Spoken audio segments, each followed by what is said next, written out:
Hello, everyone. Welcome back to the second edition of CLEAP Conference 2022. CLEAP is an annual conference covering all novel and new topics under the security domain. And this started in 2021 to raise awareness about cybersecurity. Since that time, it has annually brought together leaders from industry, government, academics, and security researchers. But with this, we often tend to forget the human side of it. With this, we have such personality among us who would be taking this into account and showing us how to tackle the burnout. Pooja, over to you. Thank you, Shivani. Let's welcome our next speaker, who is currently a threat analyst, and he managed detection response team, and he's a developer who loves playing with around with the SIEM and web apps and Jupyter notebooks. He's deeply involved in the community, and he's a tech speaker who loves expressing himself via talks and his blogs, which he publish on multiple digital platforms. And he loves open source and mentors developer every year to get started with open source and global development events. So please welcome Kai Iyer. Thank you for the introduction. So let's get started with the session. So good evening, everyone. Sure. Thank you for joining even on a Sunday. Super excited and happy to be part of CleapCon 2022.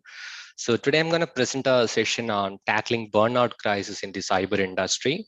So the tech industry exerts an enormous amount of pressure on the employees, and the output of this is basically a confused individual who has become part of status quo, logging in and logging out at time, paying taxes, weekend drinking, and running away from reality. And let's try to understand what are the core issues, how can we address them.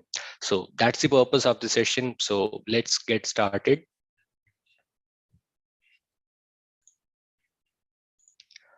The agenda for today's session. So a quick introduction about me and my background. Then what is burnout crisis? We'll try to figure out and understand what the terminology is, and we'll try to also look into what might be the reasons for this burnout crisis. Why does burnout crisis exist in the first place? And let's figure out some solutions, workable solutions for the same. How to tackle burnout? So I'll try to break down the strategies into a simple to-do list, which might be used as a starting point so that you can implement them in your day-to-day work life and see if it's working for you. And finally, some key takeaways for you. So getting started, my name is Kayer, and I work as a threat analyst for one of the big four firms. And I deal with security operations and threat management. I'm a developer who's mostly focused into web application development, especially the full stack development. Then I love writing blogs about technical topics, and on the side on philosophy as well. I love open source, encourage open source contributions, and do a lot of them myself, and love talking about privacy, especially digital privacy, because I think it's very important for us to know what our data is being used for, how it is being utilized by various firms who are collecting them. And my hobbies are watching anime and reading manga, and you can find me at Kayer on Twitter, Medium, and probably everywhere else. Let's move ahead.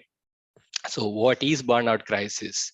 So the WHO defines burnout as occupational phenomenon that comes as a result of chronic workplace stress that has not been managed successfully. Looking closely, workplace stress that has not been successfully managed. So everyone who joins the industry wants to make strong first impressions. They just want to make sure that they are being noticed and they are being valued in their industry. So that creates a subconscious drive to prove your worth, grab attention, excel in your day-to-day work, and you start putting in extra efforts. So I'd say this is where this scrabble begins and ends up in unfriendly competition among peers. So the late realization of the point that everyone's got their own pace, and everyone got their own pace of doing things, and you start giving midway because you seem the goal is too far away or it's unachievable, and this kind of induces self-doubt and overthinking.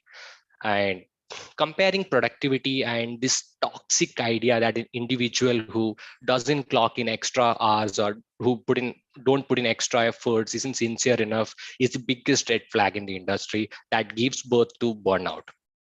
So let's look at what are the reasons for this. So let's move ahead. So there is this beautiful quote from Cecil Beaton, which goes like this: be daring, be different, be impractical, be anything that asserts the integrity of purpose and imaginative vision against the played safers, the creatures of commonplace, the slaves of ordinary. So I was really impressed by this one, and maybe I thought that it's going to motivate. So I just put up this in a slide on the session. Let's look at what might be the reasons for burnout. So the first one goes unfair compensation. So when employees performing similar work in the industry do not receive similar pay is when we have this unfair compensation issue. This could be due to various reasons like educational qualifications. Suppose team member A has got a bachelor's degree and team member B has got a master's degree. So there is a difference between the degrees that the individual holds. This might be due to place of work, like someone is working from a remote area and someone is working from a metro city. That makes sense because these are okay. But when the same thing occurs for unjustifiable reasons like sex, race, or internal politics, then it ends up in frustration and maybe attrition. So the workable solution for this one is pretty straightforward. An annual pay equity audit can help figure out the pay parity in an organization, like folks who work on same level, are they getting equal pay or not? Second point, deadlines and overtiming. Yeah, deadlines are inevitable, but the time crunches don't have to be. Unreasonable time constraints and tight deadlines pressurize employees to overtime. So when the employee is finding themselves unable to finish a task without overtiming it, it induces a feeling of guilt about productivity, and then an endearing and ample time off would help catch a breath. So make sure that you are having breaks and you don't put extra efforts on you just to make sure that you are matching up with the deadlines. Take it on your own pace. Then toxic workplace culture. So employees who feel unsupported by their peers and leads are more likely to experience burnout. Office gossips and politics lead to a lot of unwanted friction and a culture of distrust, especially. So criticizing publicly, siloed teams, work without recognition adds up to the stress levels, and basically that's going to give you lower productivity. Uh, the workable solution for this could be like enforcing flexible work hours, addressing the issues at the right time can help you reduce negativity to a lot of extent. Then this is unrealistic expectations. So setting up unrealistic goals without consulting the team invites attrition. So hyped up expectations forgot this quality factor. Employees working themselves too hard now will likely be out of commission later. So whenever this deadlines and what you can say, you are setting up your goals for this quarter, it's very important and vital that you consider with your team, and then you put a what you can say achievable targets. So that is what's more important in the industry. And then social isolation. So every team has got exceptional performers and who impress continuously throughout the year, no matter what the task is being given to them. This looks like a desirable quality on the paper, but however, the same person might not have gone for dates in years, like declining invitations to social events, ignoring friends and family for work-related stuff, and actually being in a closed four walls, doing all your work from a closed room, and cutting out the social interactions with your friends and family is gonna uh, make you isolated from the society. And once this work-life balance falls out of place, it's going to be too much of a task to bring it back. So these are some of the reasons why burnout exists in the industry. Let's move ahead and see how to tackle burnout. So in order to tackle burnout, I've broken down the points in 10 strategies which can be implemented in your day-to-day work life. So getting started, leave work at workspace. So the meaning is pretty straightforward. minimize checking emails, meeting minutes, and avoid work related talks after your work hours. So like you have your 8 hours of work, do all your work, sort it up, and then when you leave the work, just leave the work there itself and focus on your social life rather than discussing work related talks even after the work. Take regular breaks. So staring too much at the screen or sitting in a chair for long hours can take a toll on your health and also your productivity levels. So regular breaks are very important for maintaining the true efficiency for 8 hours. It's not just about the productivity factor or the efficiency factor, but taking regular breaks, having some physical activities in between that 8 hours is very important for you to have a healthy lifestyle. Then no messing with the food timings. So the tendency to finish the work, finish the task before having food is very common, and this is not going to help in the long run. A timely diet and a control over coffee and alcohol intake adds point to your healthy life. So very important that you take care of your food timings and don't mess with it. And yep, it's okay to have bad days. So everyone has good and bad days in the industry. Feeling top of the game and down in the dumps are part of life. So there is no shame in having a bad day, but the main point here is understanding from your mistakes and improving on a daily basis is what matters. Like you had a terrible experience one day, but instead of feeling down in dumps for long, you are taking the crucial factors, or you are taking the points from that mistake and you are applying that, and learning from that mistake is what's important. Then listen more and talk less. So everyone wants their opinions to be heard and everyone's gonna shout out in a meeting with their own opinions, but if everyone's gonna shout out, then who's gonna listen? So reading the room and knowing when to speak is a rare and undervalued caliber, and I think it's very important. Once your career progresses from a technical level to a management level, you should know when to speak and how to speak.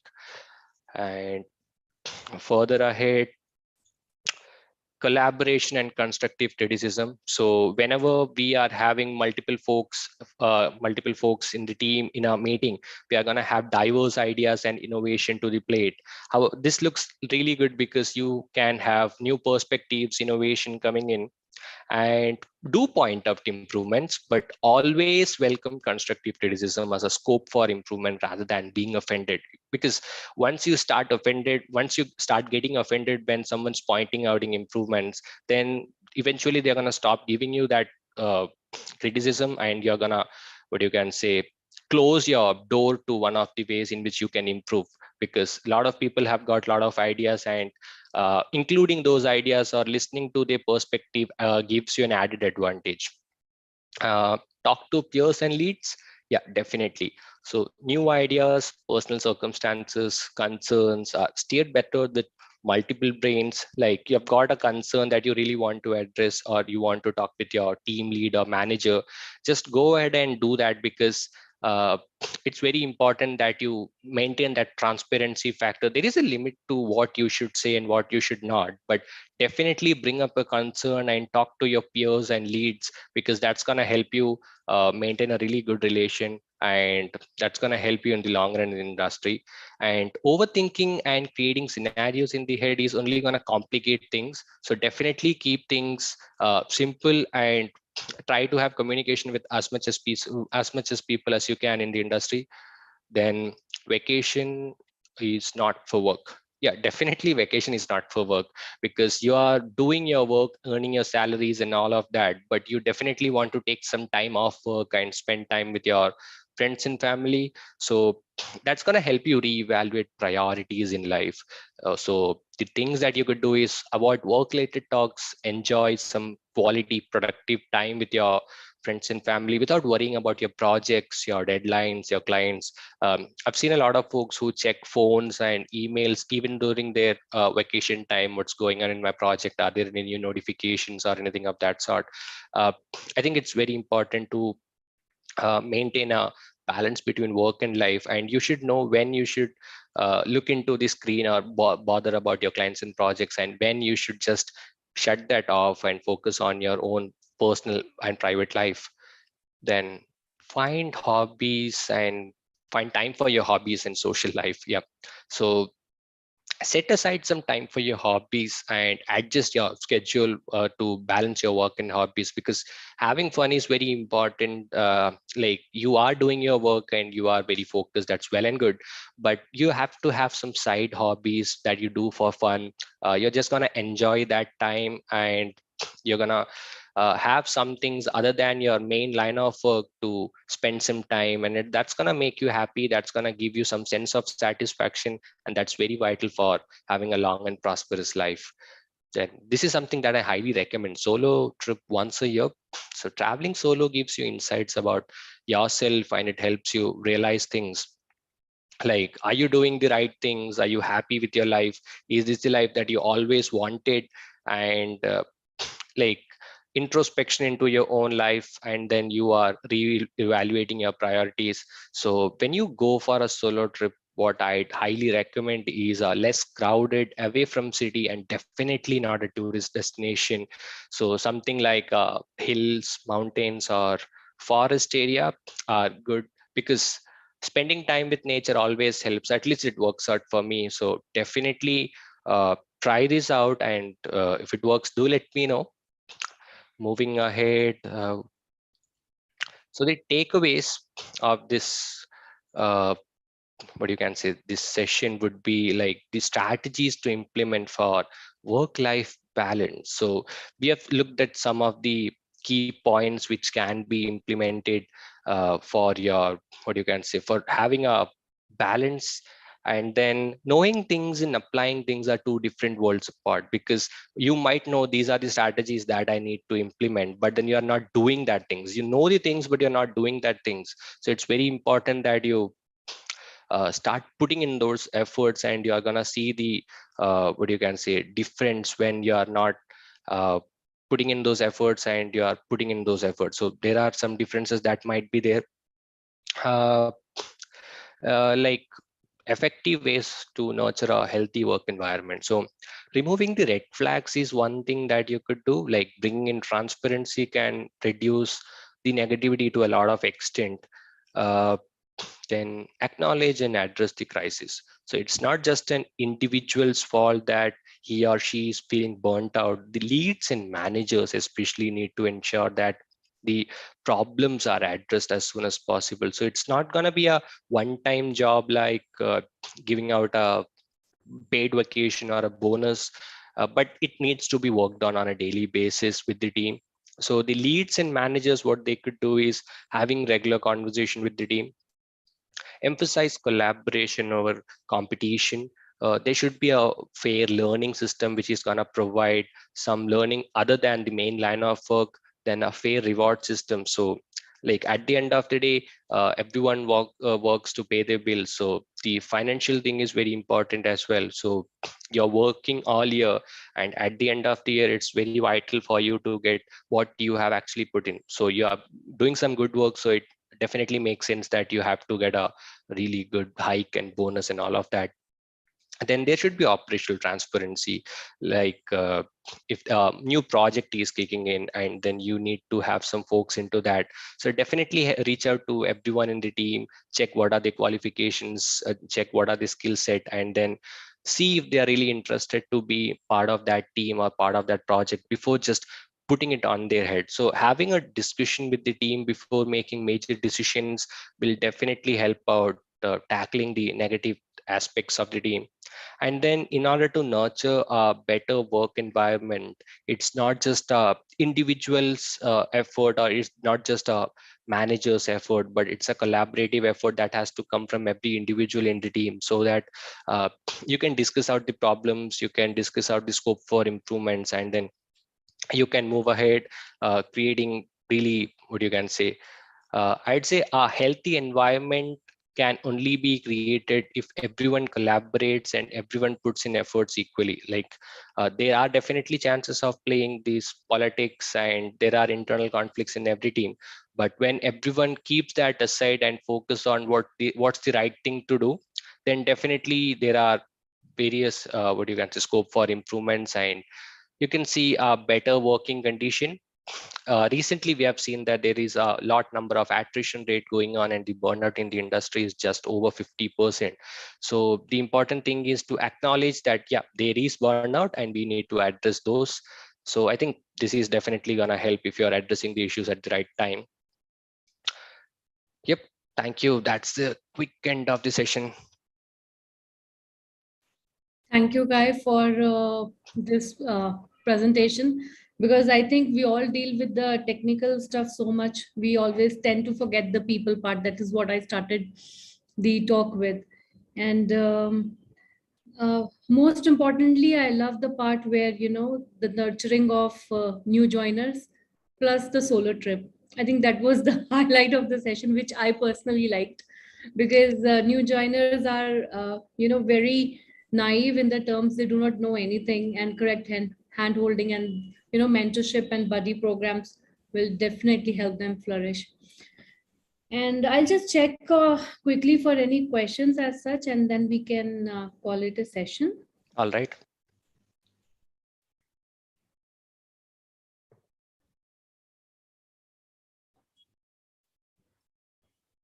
Okay, there's a question. How do I manage my time when I'm overwhelmed with work already? All right. So that's a really important question. And I think most of us are getting this because we have a lot in our plate and then we have to wrap up everything. So the first thing is how to learn to say no.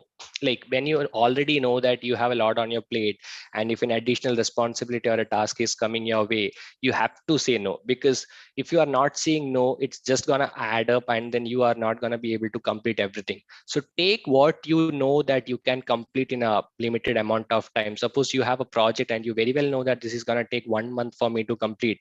Then in that 1 month, try not to take up any additional responsibilities. So you have to know what your skill set are and how long it will take for you to complete a set of tasks. So it's very important to know your strong skill set and do learn to say no in the industry, because it's going to help a lot. Absolutely. Absolutely. So with that, thank you. Thank you so much for sharing your valuable insights, Guy, and taking time out on Sunday night. And we are very glad that you joined and shared your thoughts on it. And I hope to see you next year as well in the conference and sharing more of such stuff with us. Thank you. Yeah, Thank sure you so thing. It much. was a pleasure talking in CleapCon 2022. Looking forward to next year as well. So thank you Thank guys. you. Cheers.